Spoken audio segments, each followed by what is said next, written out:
এই জুলাই গণ অভ্যুত্থানে যে শহীদ তাদেরকে শ্রদ্ধা ভরে স্মরণ করছি, তাদের আত্মার মাগফিরাত কামনা করছি এবং আহতদের সুস্থতা কামনা করছি। আমি সাধুবাদ জানাচ্ছি আমার এই প্রিয় কলেজের শিক্ষার্থী বন্ধুদের, যারা এই জুলাই গণ অভ্যুত্থানে রাজপথে সাহসী ভূমিকা রেখেছে, আত্মত্যাগ করে বাংলাদেশকে নতুন স্বাধীনতা এনে দিয়েছে। সরকারি বিজ্ঞান কলেজের শিক্ষার্থীদের এই সাহসী ভূমিকা এবারই প্রথম নয়। আমরা দেখেছি বিভিন্ন সময়ে ছাত্র আন্দোলনগুলোতে, গণ আন্দোলনগুলোতে কিন্তু এই কলেজের শিক্ষার্থীরা ভূমিকা রেখেছে। 2018 সালের নিরাপদ সড়ক আন্দোলনেও কিন্তু এই কলেজের শিক্ষার্থীরা অনেক ভূমিকা পালন করেছিল, ফার্মগেট এলাকায়, শাহবাগ এলাকায়, এবং আমিও তখন ওই আন্দোলনের একজন সংগঠক ছিলাম। আমার সাথে তখন এই কলেজের জুনিয়রদের আমার কথা হতো।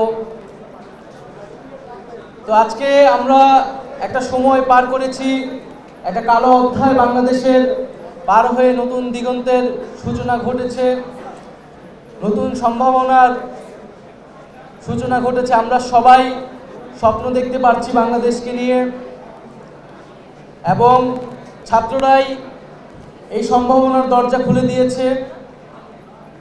ফলে শিক্ষার্থীরা কিন্তু আজকে জাতির মুকুট হিসেবেই সকলের কাছে সেই সম্মান এবং গৌরব পাচ্ছে। এবং আমাদের কাছে যখন দায়িত্ব এসেছে, আমাদেরকে কিন্তু আরও দায়িত্বশীল আচরণ করতে হবে। এবং আমার এই কলেজের শিক্ষার্থী বন্ধুদের কাছ থেকেও আমি আরও বেশি দায়িত্বশীল আচরণ আশা করি, যাতে বাংলাদেশের কেউ আমার কলেজের শিক্ষার্থীদের নিয়ে কখনো প্রশ্ন তুলতে না পারে। স্বাস্থ্যকর অল টাইম ফ্যামিলি কেক, সব সময় অল টাইম হেলদি লাইফ। পুরো পৃথিবী এখন যেটাকে ব্যাখ্যা করার চেষ্টা করছে, যে জেনারেশন জেড, যেটাকে জেনজি বলা হচ্ছে, এবং যেই জেনজিকে ভাবা হতো যে তারা দায়িত্বশীল না, তারা জীবন দিতে চায় না, যারা রাষ্ট্র নিয়ে ভাবে না, সমাজ নিয়ে ভাবে না, যারা শুধু ইন্টারনেট চালায় আর ফেসবুক চালায়, সেই জেনজি কিন্তু পুরো পৃথিবীতে প্রমাণ করে দিয়েছে যে তারা রক্ত দিতে জানে, জীবন দিতে জানে, স্বাধীনতা নতুন করে আনতে জানে। এবং একটা কথা, যেটা স্বাধীনতা অর্জনের চেয়ে স্বাধীনতা রক্ষা করা কঠিন, এবং এই কঠিন কাজটি কিন্তু এখন আমাদেরকে করে যেতে হবে।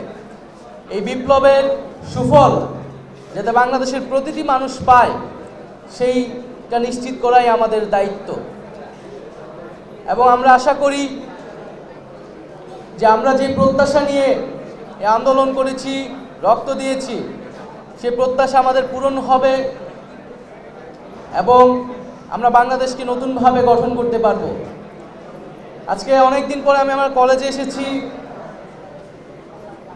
সত্যি কথা বলতে, আমি কলেজে আমার বন্ধুবান্ধবের সংখ্যা ছিল খুবই কম, বিশ্ববিদ্যালয়েও আমার বন্ধুবান্ধবের সংখ্যা ছিল খুবই কম। আমি মোটামুটি একা একাই চলাফেরা করতাম। কিন্তু তারপর আজকে এই এলাকায় এসে এই কলেজের বারান্দায় আমার অনেক সময় কেটেছে, এই দেশগাঁও স্টেশনে আমার অনেক সময় কেটেছে, এই ফার্মগেট ওভারব্রিজে আমার অনেক সময় কেটেছে। তো আমি জানি আপনাদেরও সেই সময়গুলো কেটেছে। আমরা এই কলেজে শিখেছিলাম একটি কবিতা, 18 বছর বয়স, এবং আমরা পড়েছিলাম যে কবির প্রত্যাশা ছিল যে এদেশের বুকে 18 আসুক নেমে, এবং বাংলাদেশে এই জুলাই মাসে সত্যি সত্যি 18 নেমে এসেছিল। ফলে কবি যেটা বলেছিলেন যে বয়স জানে রক্তদানের পুণ্য, আমরা কিন্তু সেই রক্ত দিয়েছি, আত্মত্যাগ করেছি। সবিকানরা সেই রক্ত দিয়েছে, আত্মত্যাগ করেছে। তো আমরা যাতে সেই আত্মত্যাগ, সেই রক্তদান, এত এত শহীদ, তাদেরকে সেই মর্যাদা দেই। এই জুলাই গণ অভ্যুত্থান আমাদের আত্মমর্যাদা নিয়ে দাঁড়াতে শিখিয়েছে।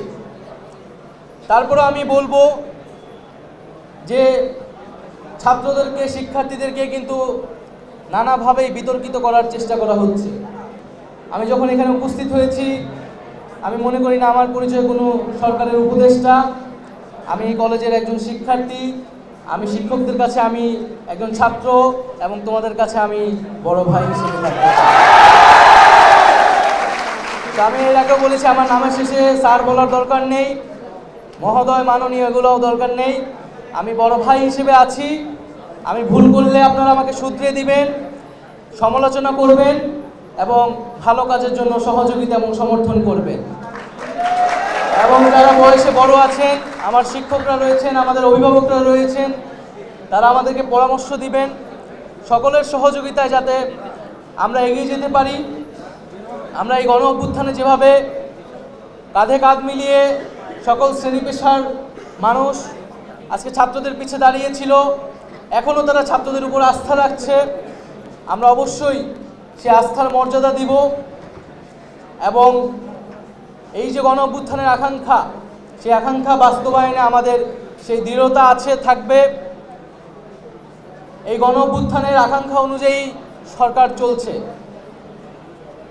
সরকারের যে প্রায়োরিটিগুলো আমরা বারবার বলেছি, যে প্রথমত আমরা এই শহীদ এবং এই আহতদেরকে সেই মর্যাদা এবং রাষ্ট্রীয় সুযোগ সুবিধা এবং পুনর্বাসন নিশ্চিত করব। দ্বিতীয়ত আমরা বলেছি যে গণ অভ্যুত্থানে যারা গণহত্যায় অংশগ্রহণ করেছে, যারা দেশকে লুটপাট করেছে, দুর্নীতি, গুম খুন করেছে, তাদেরকে আমরা বিচারের আওতায় আনব।